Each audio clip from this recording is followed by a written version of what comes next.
Salut à tous, j'espère que vous allez bien, c'est numéro 7. On se retrouve aujourd'hui pour une toute nouvelle vidéo sur Sorare les gars. Aujourd'hui, on va parler d'une des raisons qui m'a motivé à me lancer sur Sorare. On va parler de scouting, on va parler de jeunes pépites, on va parler du futur ballon d'or aujourd'hui dans cette vidéo. Je vous ai fait une petite liste de plusieurs joueurs qui ont moins de 21 ans et qui évoluent seulement en Europe, puisque moi je m'intéresse seulement à l'Europe pour le moment. Mis à part 2-3 noms connus outre-Atlantique. Mais sinon ça va être exclusivement de l'Europe avec plusieurs fourchettes de prix. Comme ça tout le monde sera content, il y aura du gros budget, du moyen budget, ainsi que du petit budget.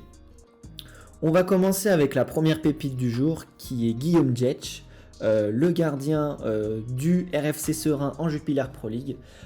Comme vous pouvez le voir, son prix est déjà excessivement cher, mais pour un gardien on se rend compte finalement que c'est pas si cher que ça. Ce qui fait que ce gardien est intéressant, c'est que c'est le gardien qui est en prêt de Lille. Il fait des scores plutôt intéressants, même si voilà, il y a encore quelques petites difficultés. Voilà, quand ils prennent des valises, forcément le gardien prend cher, mais c'est encore un jeune gardien qui a seulement 20 ans et qui est en prêt de Lille, donc il aura toute une saison en Belgique pour s'acclimater dans le monde professionnel et prétendre à une place de titulaire l'année prochaine. On va passer aux défenseurs centraux et latéraux, avec le premier qui est Cas Odental de Nijmegen, du NEC aux Pays-Bas, qui est un promu. Il y a beaucoup de jeunes joueurs qui sont très intéressants là-bas, et Cas Odental en fait partie. Comme vous pouvez le voir, voilà, ses notes elles sont juste incroyables, et son prix, s'il continue à performer comme ça, ne va faire qu'augmenter. Vous voyez, même pour un promu, ils ont des scores plutôt corrects, hein. Ils ont gagné 3-1, et même quand ils perdent 5-3, quand ils prennent des valises, ils réalisent des bonnes performances. Pour un promu, c'est pas mal leur début de saison, mais voilà, on voit que ça prend quand même des valises face aux plus gros, mais que même quand ils prennent des valises, c'est intéressant. En termes de prix, vous allez voir une courbe qui est juste phénoménale. Voilà, c'est tout droit, c'est tout de moon. Vous l'achetez il y a un mois, il valait 0,4. Aujourd'hui, il a pris x10, donc c'est juste énorme. Donc très gros prospect à surveiller aux Pays-Bas. Le deuxième défenseur que j'ai choisi est un petit peu moins cher. Il s'agit de Hugo Sique, qui est un latéral du Standard de Liège. Alors pourquoi ce joueur ? Tout simplement, comme vous pouvez le voir, parce que l'année dernière, il a réussi des très grosses prestations. Mais c'est surtout parce que il est convoité, il est convoité par des grands clubs européens. Au mercato dernier, il y avait une rumeur qu'il envoyait à l'Olympique de Marseille en remplacement de Sakai. Finalement, ça ne s'est pas fait parce qu'ils se sont rabattus sur l'Irola.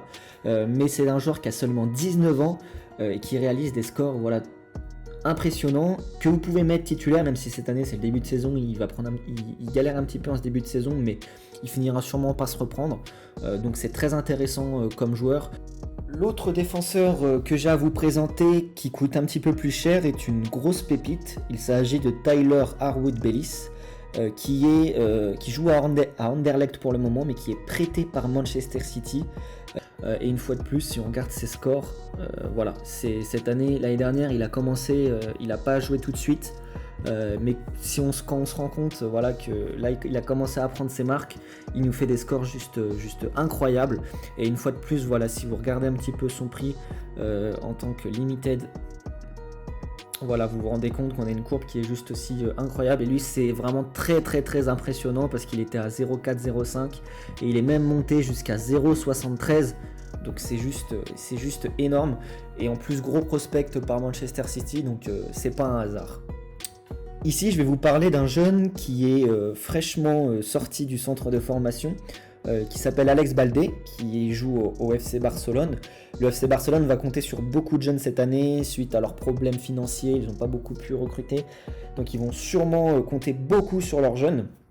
Alors ce jeune-là n'a pas fait beaucoup de matchs, je sais qu'il a joué contre, c'était Grenade, j'ai trouvé très intéressant, il est dans le même registre que Jordi Alba, et surtout la chose très intéressante c'est que Jordi Alba se fait de plus en plus vieux, et que forcément à un moment donné, il sera amené à être remplacé ou à être remplaçant lors de certains matchs.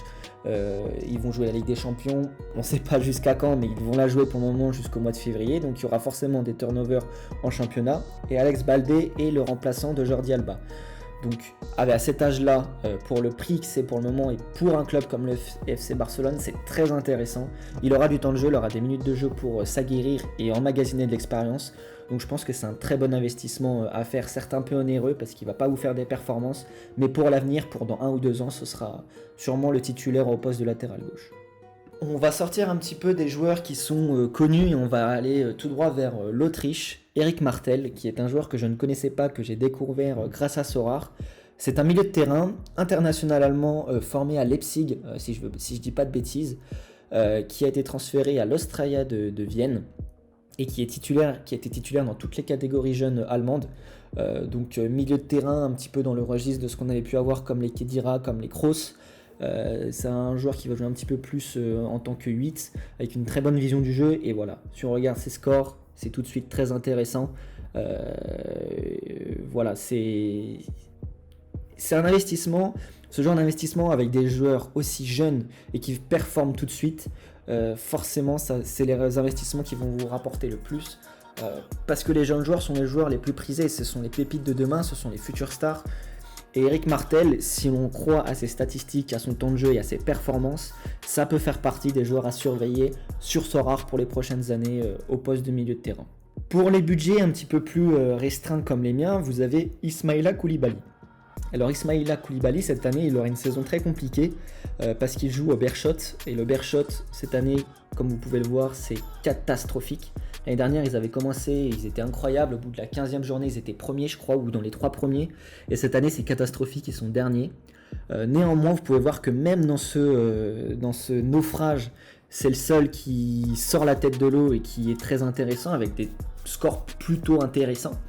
Mais ce qui fait sa particularité, voilà, l'année dernière, c'est qu'il a été vraiment très très fort, il a fait des très bonnes performances. Ce qui fait sa particularité, c'est qu'il appartient à Sheffield United et que l'année dernière, il a eu un transfert avorté au Milan AC parce qu'il s'est blessé, comme vous pouvez le voir. Alors, je crois que c'est à cette période-là, ou celle-ci, je ne sais plus exactement, mais il y a une période, c'était au mercato d'hiver dernier, il a été convoité par le Milan AC et malheureusement, il s'est blessé, donc ça n'a pas pu se faire. Mais c'est un très gros prospect, il jouait avant au Danemark ou en Norvège. Vraiment j'ai déjà vu quelques matchs en lui de vrai et c'est vraiment il a une très grosse activité au milieu de terrain, il est très véloce, très technique, donc c'est un joueur intéressant à surveiller avec un prix vraiment très abordable.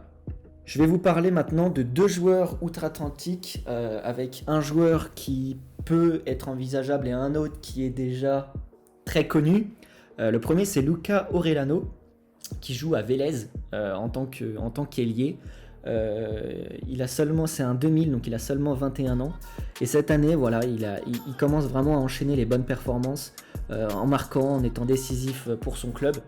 Ce qui fait aussi la particularité de ce joueur, c'est qu'il a été aussi sur les tablettes de l'OM au moment où il voulait faire Thiago Almada. C'était une alternative, Luca Orellano, même si c'est pas forcément le même registre de jeu que son compère Thiago Almada, mais c'est tout aussi intéressant. Ça a seulement 21 ans, il est titulaire également dans les équipes espoir argentines.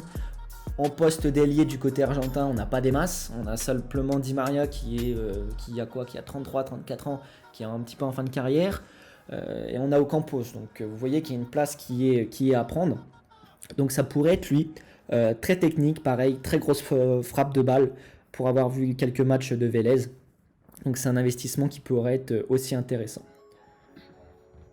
Je vais vous parler certainement du joueur le plus cher dans cette liste, mais qui est pour moi, si vous avez les moyens, je pense que c'est le joueur en priorité à investir. Thiago Almada, 20 ans, joueur de Vélez, je pense que toute personne qui suit le foot vraiment de près le connaît. C'est l'un des plus gros prospects argentins et même au monde. Il a failli signer à l'OM l'été dernier. A priori, l'OM devrait revenir à la charge cet hiver parce qu'il n'avait pas les fonds suffisants cet été. Je parle beaucoup de l'OM parce que c'est le club que je suis, donc forcément toutes les rumeurs j'ai été mis au courant. Mais voilà, c'est un joueur qui est beau à voir jouer, qui est élégant, qui est fort, qui est technique. Et voilà, si on regarde ses stats, c'est vraiment excellent. Il joue la Copa Libertadores, il s'est blessé un petit peu... je crois que c'était au mois de juillet. Au mois de juillet, c'était blessé. Et regardez ses stats, sinon c'est juste incroyable. Et je peux vous dire que s'il est transféré en Europe du côté de Marseille, je pense que son prix doublera. Et quand vous voyez le prix que c'est aujourd'hui, je peux vous dire que c'est un investissement sur lesquels vous prenez pas forcément de risques, parce que tel joueur comme ça, tôt ou tard, il finira transféré en Europe. Il a failli signer en MLS à Atlanta, mais il n'a pas voulu. Lui, ce qu'il veut, c'est seulement l'Europe. Et s'il va en Europe, son prix va exploser, mais d'une force. Donc Thiago Almada, vraiment, je peux que vous le conseiller si vous avez les moyens d'investir dessus. Je vais vous prendre son équivalent en Europe, Thomas Suslov, qui joue à Groningen aux Pays-Bas, qui est un petit peu moins cher, mais avec un prix tout aussi conséquent. Qui joue à Groningen, qui a été convoqué avec la Slovaquie pour l'Euro cet été. C'est à le mettre à jouer de Groningen à seulement 19 ans. Pareil, il avait été suivi par l'OM au mercato d'hiver dernier. Donc on peut imaginer qu'il est encore dans les petits papiers. Et vraiment, lui, ce qui va être intéressant pour lui dans ce rare, c'est qu'il tire tous les corners, tous les coups francs. Donc s'il y a but sur coup de pied arrêté, c'est lui qui fera la passe décisive. Donc forcément, son score sera un petit peu répercuté. Il a eu une petite période de moins bien en fin d'année l'année dernière. Et puis là, c'est quand il avait fait l'Euro. Il commence à rentrer en jeu avec son équipe nationale, mais à seulement 19 ans, c'est pareil. C'est vraiment très très très intéressant. Et puis voilà, quand vous regardez sa S5, quand vous regardez sa L15, il monte en puissance.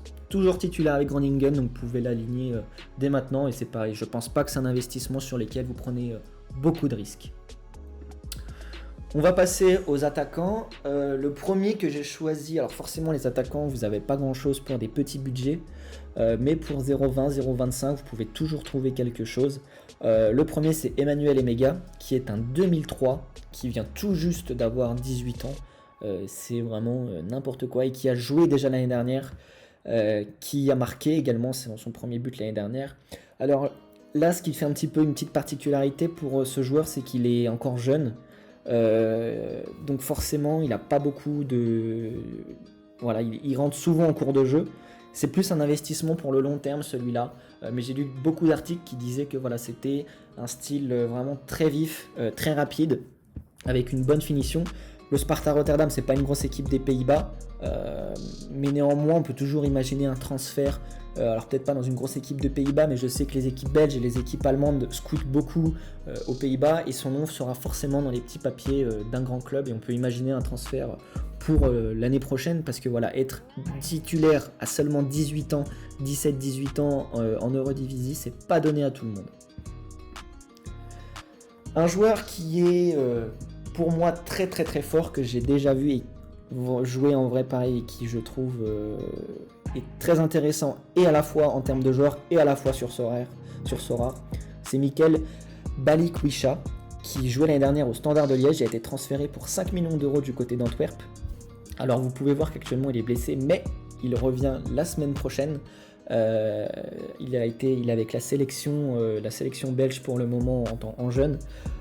Et ce qui fait qu'il est intéressant, c'est qu'il joue l'European Conference League avec Antwerp, donc il peut être utilisable la semaine. L'année dernière, il a joué 30 matchs avec le Standard de Liège, il a mis une dizaine de buts. Et cette année, voilà, avec Antwerp, il était reparti déjà sur des bases. Voilà, vous voyez que le peu de matchs qu'il a joué avec Antwerp, il a été tout de suite décisif. Et là, son prix est en baisse parce qu'il était blessé. Mais là, je pense que son prix va très vite augmenter une fois qu'il aura commencé à rejouer, une fois qu'il aura enchaîné les buts. Mais c'est pareil, 20 ans, titulaire en Belgique, gros prospect en vue.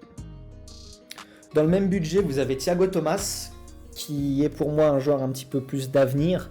Il a commencé l'année dernière avec le Sporting très tôt, il avait 18 ans, il a marqué dès ses premiers matchs. Vous voyez, il a très très bien commencé, et là voilà, c'est un petit peu plus compliqué depuis un certain temps.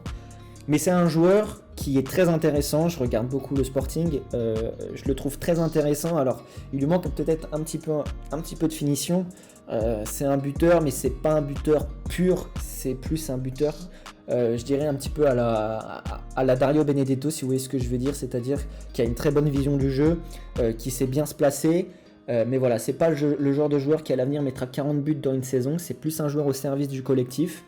Mais il est titulaire dans tous les clubs, dans toutes les sélections jeunes, et au Sporting, il aura forcément sa chance à un moment donné, et voilà, c'est encore un jeune joueur, il faut prendre son temps avec lui, mais ça peut être très intéressant comme investissement pour l'année prochaine ou dans 2 ans. Et le dernier joueur qui monte en ce moment, qui est très intéressant, c'est Jacob Schaffelburg de Toronto, le Canadien. Alors lui, je l'ai pris parce que c'est vraiment le joueur du moment, je le vois partout, je le vois dans toutes les vidéos. C'est un joueur qui joue à Toronto, mais qui malheureusement, sa saison va s'arrêter dans 2 mois parce qu'il n'y aura pas de playoff pour Toronto qui sont avant-derniers, je crois. Mais regardez son prix, je pense que c'est le moment de monter dans le wagon Schaffelburg. Parce que voilà, ces courbes-là, en général, ça met du temps avant de s'arrêter. En ce moment, il est à 0,23. Vous voyez déjà que la best offer, elle est à 0,31. Je pense qu'il va faire que ça, d'augmenter. C'est la fin de saison, donc les équipes déjà qualifiées pour les playoffs vont faire tourner pour faire reposer les titulaires. Et face à des défenses amoindries, je pense qu'il a un coup à jouer. C'est un joueur très intéressant également à avoir joué, très élégant, très technique et très fin devant le but. Donc je ne peux que vous le conseiller. N'hésitez pas à aller dans le lien de la description pour vous lancer dans Sorare. Au bout de 5 enchères reportées, vous aurez une carte gratuite et moi aussi. Et comme ça, on sera tous les deux contents. Donc voilà. Voilà les gars, j'en ai fini pour cette petite vidéo des pépites. N'hésitez pas à mettre dans les commentaires quelles sont vos pépites, quelles sont pour vous les grosses pépites de demain à investir dès maintenant. On se retrouve très bientôt pour une prochaine vidéo. Je vous dis bon jeu, bon Sorare, bon scouting et à très bientôt. Salut!